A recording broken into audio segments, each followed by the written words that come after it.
Hello students and welcome again in your biology class. Today I am going to start biology crash course for NEET examination. तो आइए students हम पहले chapter से शुरू करते हैं the living world lecture number 1। और इस चैप्टर के शुरुआती कंसेप्ट हम यहाँ पे समझने वाले हैं और पढ़ने वाले हैं। आप पेन कॉपी लेकर तैयार हो जाइए स्टूडेंट्स। हम शुरू करते हैं लेक्चर नंबर 1। तो स्टूडेंट्स सबसे पहले हम देखते हैं अर्नस्ट मेयर साहब के बारे में कि अर्नस्ट मेयर ने क्या काम किया। तो जो अर्नस्ट मेयर साइंटिस्ट थे स्टूडेंट्स, वो हार्वर्ड यूनिवर्सिटी से संबंध रखते थे। ये इवोल्यूशनरी बायोलॉजिस्ट थे। इवोल्यूशनरी बायोलॉजिस्ट से हमारा मतलब है जीवन के विकास के ऊपर काम करने वाले वैज्ञानिक थे। Who has been called the Darwin of the 20th century. तो स्टूडेंट्स आप देखिए, ये एक बहुत ही इम्पोर्टेंट चीज़ है कि अर्नस्ट मेयर को डार्विन ऑफ 20th सेंचुरी कहा जाता है। आप बहुत अच्छे ढंग से इसे याद करेंगे क्योंकि इसके ऊपर क्वेश्चन भी स्टूडेंट्स नीट एग्जामिनेशन में पूछा जा चुका है कि डार्विन ऑफ 20th सेंचुरी किन्हें कहा जाता है। तो अर्नस्ट मेयर को कहा जाता है। Was one of the 100 greatest scientist of all time. और ये जो अर्नस्ट मेयर थे, ये ग्रेटेस्ट 100 साइंटिस्ट में शामिल थे। अपने समय के ग्रेटेस्ट जो 100 साइंटिस्ट थे उनमें इनका नाम भी लिया जाता था। ही also pioneer the currently accepted definition of a biological species. तो आप बिल्कुल इस चीज़ को भी स्टूडेंट्स आप पॉइंट बना लेंगे कि जो करंटली बायोलॉजिकल स्पीसीज की डेफिनेशन है, जाति की परिभाषा, वो देने वाले भी अर्नस्ट मेयर ही थे। अगर आप लोगों से पूछ ले कि जाति की सबसे अच्छी परिभाषा या सबसे मान्य परिभाषा कौन से साइंटिस्ट ने दी है, जाति हिंदी वर्ड है, इंग्लिश में हम इसे स्पीसीज कहेंगे। और स्पीसीज की सबसे अच्छी परिभाषा अर्नस्ट मेयर ने दी है। स्पीसीज आगे हम टैक्सोनॉमी और सिस्टमैटिक्स में भी पढ़ेंगे स्टूडेंट्स, तो आपको और भी अच्छे से समझ में आ जाएगा। आप यहाँ पर केवल इतना सा याद रखिए कि बायोलॉजिकल स्पीसीज की जो डेफिनेशन है वो एक widely accepted definition Ernst Mayr ने दी थी। आगे आप देखिए, हम लाइफ के बारे में बात करते हैं।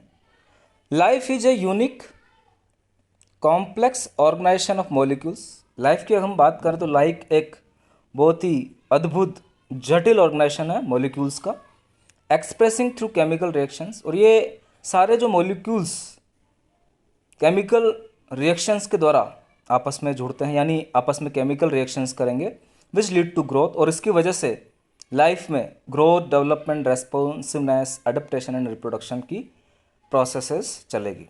तो आप बिल्कुल अच्छे से याद करेंगे स्टूडेंट्स कि life is a unique complex organisation of molecule. Life जो है एक बहुत ही अद्भुत मॉलिक्यूल्स का एक जटिल ऑर्गेनाइजेशन है जो कि केमिकल रिएक्शंस के द्वारा अपने आप को एक्सप्रेस करते हैं और इनके द्वारा आगे ग्रोथ, वृद्धि, डेवलपमेंट, विकास, रेस्पॉन्सिवनेस, अडेप्टेशन और रिप्रोडक्शन करवाया जाता है। रेस्पॉन्सिवनेस रेस्पॉन्स देना किसी चीज़ के लिए, डेवलपमेंट मतलब विकास होना, वृद्धि होना, ग्रोथ का मतलब, अडेप्टेशन मतलब अनुकूलन और रिप्रोडक्शन मतलब जनन। तो ये सारी चीज़ें मिलकर लाइफ के कैरेक्टरिस्टिक्स के अंदर आ जाएगी स्टूडेंट्स। आगे देखिए आप, living organisms are self replicating.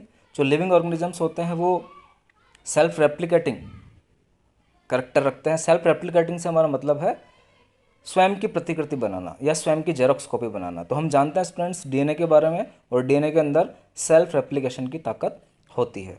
Evolving, हमेशा अपना विकास करते रहना, उसको हम इवॉल्विंग बोलेंगे। जो लिविंग ऑर्गेनिज्म है वो हमेशा इवॉल्व हो रहे हैं, विकसित हो रहे हैं। एंड सेल्फ रेगुलेटिंग, और अपने आप को स्वनियमित करने वाले हैं। यानी लिविंग ऑर्गेनिजम्स के अंदर सेल्फ रेप्लिकेटिंग, इवॉल्विंग और सेल्फ रेगुलेटिंग इंटरेक्टिव सिस्टम्स पाए जाते हैं, capable of responding to external stimuli, जिसकी वजह से ये अपने बाहरी उद्दीपनों से रेस्पॉन्ड कर पाते हैं। यानी लिविंग ऑब्जेक्ट्स ही एक्सटर्नल स्टिमुलाई से रेस्पॉन्ड करते हैं, नॉन लिविंग ऑब्जेक्ट नहीं करते हैं। तो ये एक बहुत ही इंपॉर्टेंट चीज़ है स्टूडेंट्स, आप याद रखेंगे कि लिविंग ऑर्गेनिज्म में एक्सटर्नल स्टिमुलाई से रेस्पॉन्ड करने की ताकत पाई जाती है। आगे हम कुछ इंपॉर्टेंट कैरेक्टरिस्टिक्स की बात करते हैं लिविंग ऑर्गेनिजम्स के। सबसे पहला कैरेक्टर हम लेते हैं students, growth. It is the increase in number and mass of cells by cell division. तो याद रखेंगे ग्रोथ के ट्विन कैरेक्टरिस्टिक्स है increase in number and mass of cells.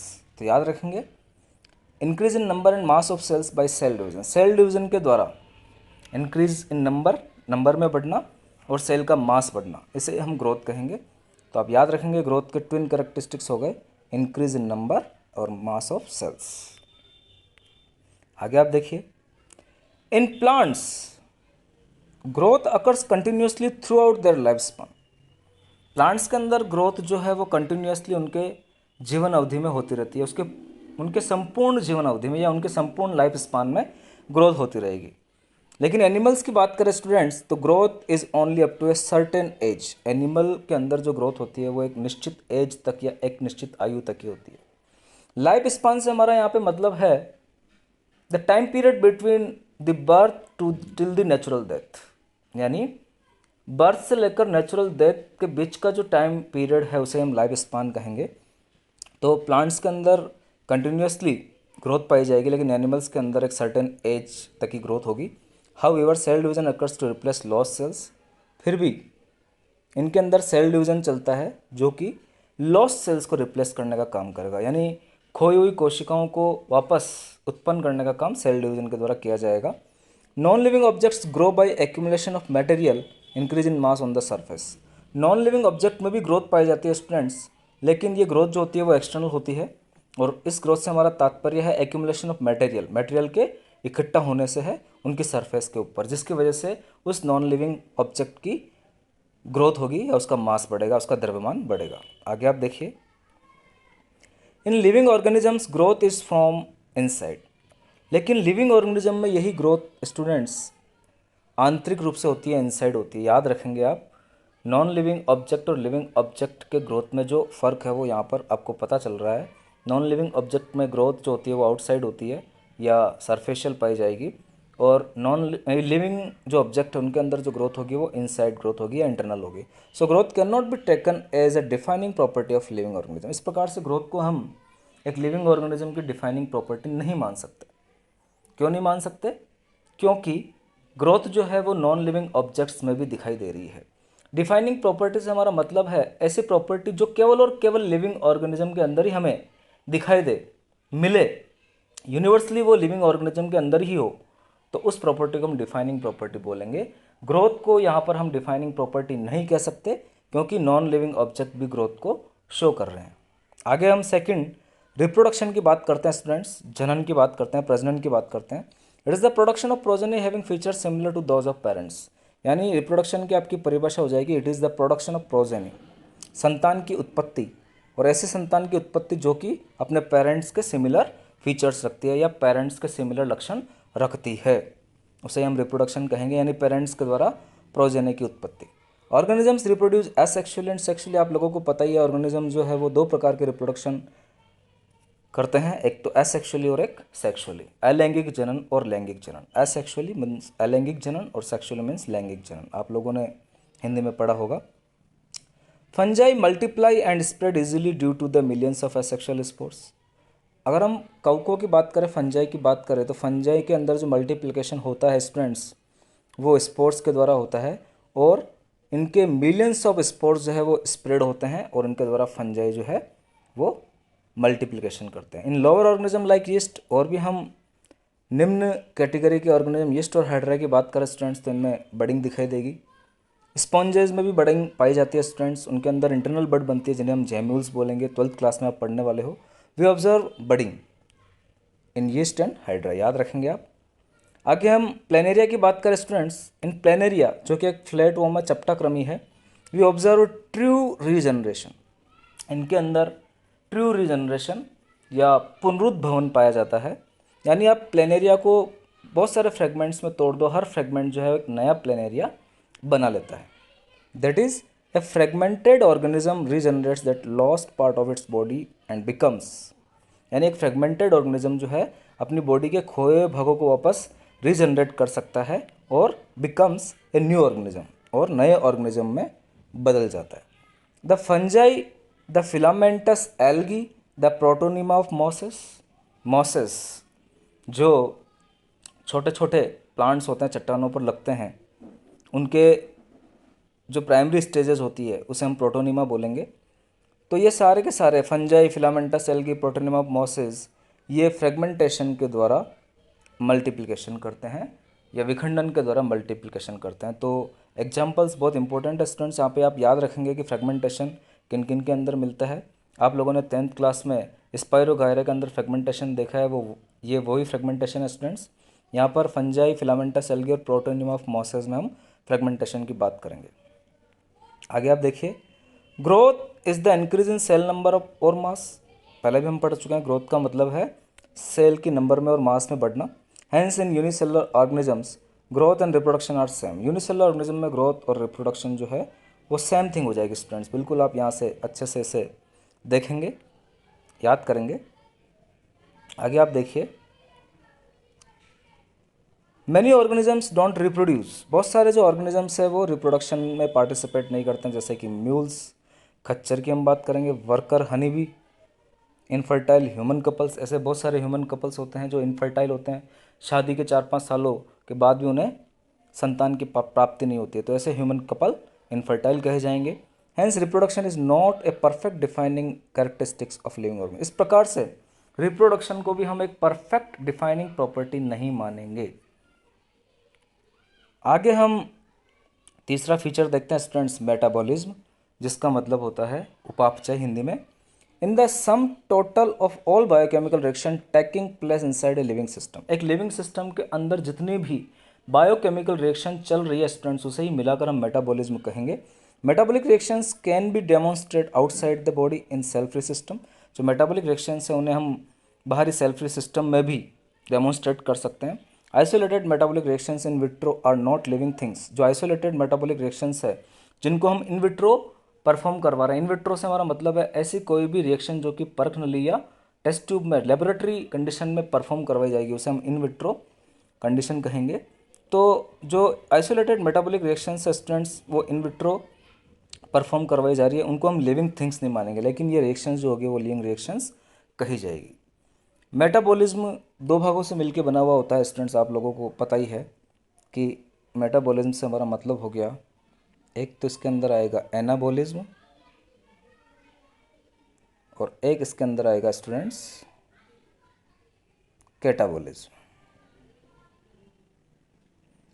तो एनाबॉलिज्म और कैटाबॉलिज्म दोनों मिलकर आपका मेटाबॉलिज्म बन जाएगा। एनाबॉलिज्म से हमारा मतलब है ऐसी रिएक्शंस जहाँ पर स्मॉल मॉलिक्यूल्स आपस में बाइंड अप होकर लार्ज मॉलिक्यूल्स का फॉर्मेशन करते हैं, और कैटाबॉलिज्म से हमारा मतलब है लार्ज मॉलिक्यूल्स जो है स्मॉल मॉलिक्यूल्स में टूट जाते हैं। तो ये एनाबॉलिज्म और कैटाबॉलिज्म दोनों ही चीज़ें हमारी बॉडी में चलती रहती है। हमारी बॉडी में बहुत सारी एनाबॉलिक रिएक्शंस भी हो रही है, कैटाबॉलिक रिएक्शंस भी हो रही है। इन सभी रिएक्शंस को मिलाकर हम मेटाबॉलिज्म कहते हैं स्टूडेंट्स। और मेटाबॉलिज्म जो है एक डिफाइनिंग प्रॉपर्टी हो जाएगा, क्योंकि यूनिवर्सली हर लिविंग ऑर्गेनिज्म में मेटाबॉलिज्म प्रेजेंट होता है। ऐसा कोई लिविंग ऑर्गेनिज्म नहीं है जिसमें मेटाबॉलिज्म नहीं होता हो, या ऐसा कोई नॉन लिविंग ऑब्जेक्ट नहीं है जिसके अंदर मेटाबॉलिज्म आप लोग बता सकें। तो मेटाबॉलिज्म एक डिफाइनिंग प्रॉपर्टी हो जाएगी लिविंग थिंग की। आगे हम सेलुलर ऑर्गेनाइजेशन की बात करते हैं। सेलुलर ऑर्गेनाइजेशन अगली प्रॉपर्टी है। तो आप लोगों ने पढ़ा है students, cell is the fundamental basis of life, cell is the structural and functional unit of life. आप लोग पढ़ चुके हैं। It is the defining feature of living organism, यानी हर एक लिविंग ऑर्गेनिज्म जो है अपने जीवन का प्रारंभ सेल से ही करता है। ऐसा कोई नॉन लिविंग ऑब्जेक्ट नहीं है जिसका प्रारंभ सेल से हुआ हो या वो सेल रखता हो। Organism are made up of one or more sales. जो ऑर्गेनिजम्स है वो एक या एक से अधिक कोशिकाओं से मिलकर बने हुए होते हैं। बिना सेल के आप कोई भी ऑर्गेनिज्म नहीं बता सकते। हर एक ऑर्गेनिज्म में सेल पाई जाएगी। Cell is the structural and functional unit of life. आप लोगों को पता ही, आप लोग पढ़ चुके हैं। Cell is the fundamental unit of life. अगली प्रॉपर्टी की हम बात करते हैं स्टूडेंट्स, कॉन्शियसनेस। कॉन्शियसनेस, अब देखिए कॉन्शियसनेस क्या चीज़ है। It is this ability of organism to sense their environment. Consciousness से हमारा मतलब है ऑर्गेनिजम्स के अंदर पाए जाने वाली वह क्षमता जिसके द्वारा वो अपने बाहरी वातावरण से सेंस करते हैं एंड रेस्पॉन्ड कर पाते हैं टू द एक्सटर्नल स्टिमुलाई। जो बाहरी उद्दीपन है उनके प्रति रेस्पॉन्ड कर पाते हैं, जैसे कि light, water, temperature, other organisms, chemicals, pollutants etcetera. ये सारे के सारे एक्सटर्नल एनवायरमेंटल स्टिमुलाई है जिससे एक ऑर्गेनिज्म रेस्पॉन्ड करेगा। तो कॉन्शियसनेस भी स्टूडेंट्स लिविंग ऑर्गेनिजम्स की डिफाइनिंग प्रॉपर्टी हो जाएगी, क्योंकि किसी भी नॉन लिविंग ऑब्जेक्ट में कॉन्शियसनेस नहीं पाई जाएगी। कोई भी नॉन लिविंग ऑर्गेनिज्म जो है, नॉन लिविंग ऑब्जेक्ट जो है, वो किसी भी एनवायरमेंटल स्टिमुलाई के लिए सेंस नहीं रखेगा और नहीं रेस्पॉन्ड करेगा। Therefore all organisms are aware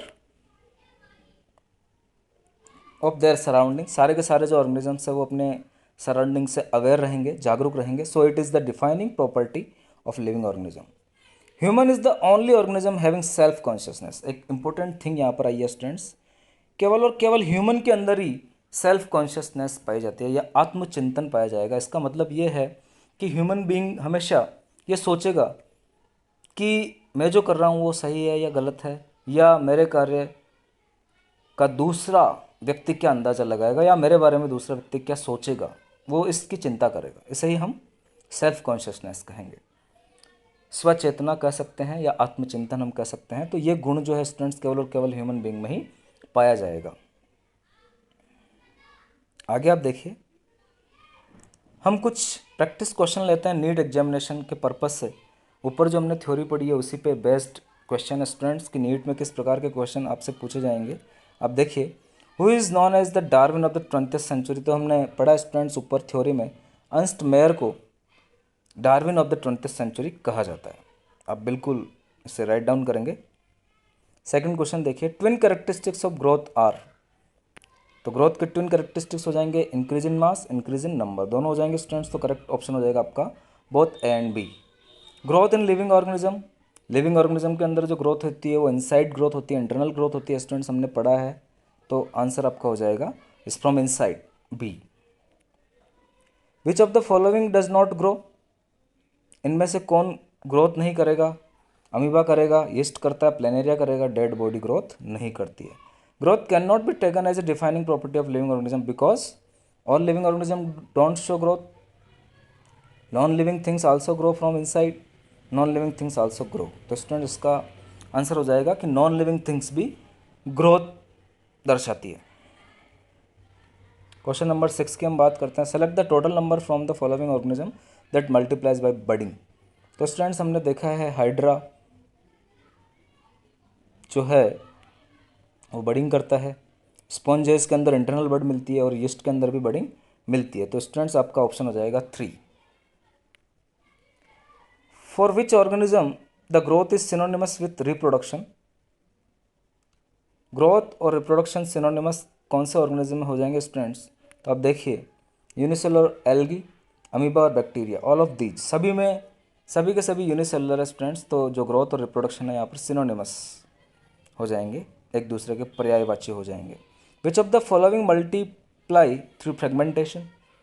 तो स्टूडेंट्स फंजाई फ्रेगमेंटेशन करता है, फिलामेंटस एल्गी करती है और प्लेनेरिया में भी फ्रेगमेंटेशन होता है। तो इसका आंसर हो जाएगा ऑल ऑफ दीज। प्लेनेरिया में रीजनरेशन के द्वारा फ्रेगमेंटेशन हो रहा है students. Make the correct statement, mark the correct statement. आपको मार्क करना है कौन सा स्टेटमेंट सही है। The growth in living organism is from inside, सही है। Plants grow only up to a certain age, plants जो है एक सर्टेन एज तक ही ग्रो करते हैं, गलत है, कंटिन्यूसली ग्रोथ करेंगे। Only living organisms grow, all of these. तो आपको मार्क करना स्टूडेंट्स कि कौन सा जो है वो सही हो जाएगा। तो स्टूडेंट्स यहाँ पर ऑप्शन नंबर ए जो है वो सही हो जाएगा, करेक्ट स्टेटमेंट हो जाएगा कि लिविंग ऑर्गेनिज्म के अंदर जो ग्रोथ होती है वो इनसाइड ग्रोथ होती है। The growth and reproduction are mutually exclusive event in. Exclusive event की हम यहाँ पर बात कर रहे हैं स्टूडेंट्स, म्यूचुअली एक्सक्लूसिव इवेंट यानी अलग अलग इवेंट हो जाएगी। तो उसकी हम बात करें स्टूडेंट्स तो उसका आंसर हो जाएगा in higher animals and plants. Reproduction can not be an all inclusive defining characteristics of living organisms because reproduction को हम डिफाइनिंग कैरेक्टरिस्टिक्स नहीं मानेंगे लिविंग ऑर्गेनिज्म का। इसका कारण जो होगा वो हो जाएगा स्टूडेंट्स, देखिए, all living organism don't show growth, many organism don't reproduce, non living things show reproduction, all living organism show small period of reproductive phase in their life. तो इसका आंसर हो जाएगा students many organism don't reproduce. हमने देखा है mule, worker bee, infertile couples. Living organism shows self replication, evolution, self regulating, and response to external stimuli, all of these. The sum total of chemical reactions occurring in our body is called metabolism. Which of the following statement is incorrect? कौन सा statement जो है students वो incorrect हो जाएगा? तो आप देखिए, all plants, animals, fungi and microbes exhibit metabolism. Interaction among the molecular component of the organelles result into properties of cell organelle. Properties of cellular organelles are present in the molecular constitute of organelles. तो students जो तीसरा वाला है आपका वो incorrect हो जाएगा कि property of cellular organisms are present in the molecular constitute of the organelles. ये चीज़ गलत हो जाएगी, क्योंकि हम अगर राइबोसोम की बात करें, राइबोसोम जो है वो प्रोटीन और आरआरएनए से मिलकर बना है। जब हम राइबोसोम को तोड़ देते हैं, प्रोटीन और आरआरएनए अलग कर देते हैं, तो दोनों जो मॉलिकुलर कॉन्स्टिट्यूट है उनके अंदर प्रोटीन संश्लेषण की ताकत नहीं रहेगी। यानी राइबोसोम प्रोटीन फैक्ट्री है या प्रोटीन का सिंथेसिस कर सकता है, लेकिन इसके कंपोनेंट्स, जब ये राइबोसोम अलग अलग हो जाएगा, राइबोसोम के कंपोनेंट्स अलग अलग हो जाएंगे, तो वो अलग अलग प्रोटीन सिंथेसिस का काम नहीं कर सकते। तो ये जो स्टेटमेंट है वो गलत हो जाएगा, रॉन्ग हो जाएगा कि properties of cellular organelles are present in the molecular constitute of the organelles. Organelles के मॉलिकुलर कॉन्स्टिट्यूट में जो सेलुलर ऑर्गेनल्स है उसकी प्रॉपर्टी जो है वो प्रेजेंट नहीं होती है, होना ये चाहिए, यहाँ पे लिखा हुआ होती है। Properties of organs are, organs की जो प्रॉपर्टी है उसका आंसर हो जाएगा students, answer number D, a result in interaction among the constitute of tissues. आप लोगों को पता ही है, सेल से टिश्यूज़ बनते हैं, टिश्यूज़ से ऑर्गन का फॉर्मेशन होता है। तो वेरियस प्रकार के टिश्यूज़ आपस में इंटरेक्शन करके ऑर्गन्स का फॉर्मेशन करेंगे। क्वेश्चन नंबर 16 की हम बात करते हैं, which 2 points are known as the twin characteristics of growth. आप लोगों को पता ही है students, increase in mass and increase in number of the individual. तो आपका आंसर हो जाएगा D. Growth by cell division occurs continuously in plants and only up to a certain as in animals. Which one of the following aspect is an exclusive characteristics of living things?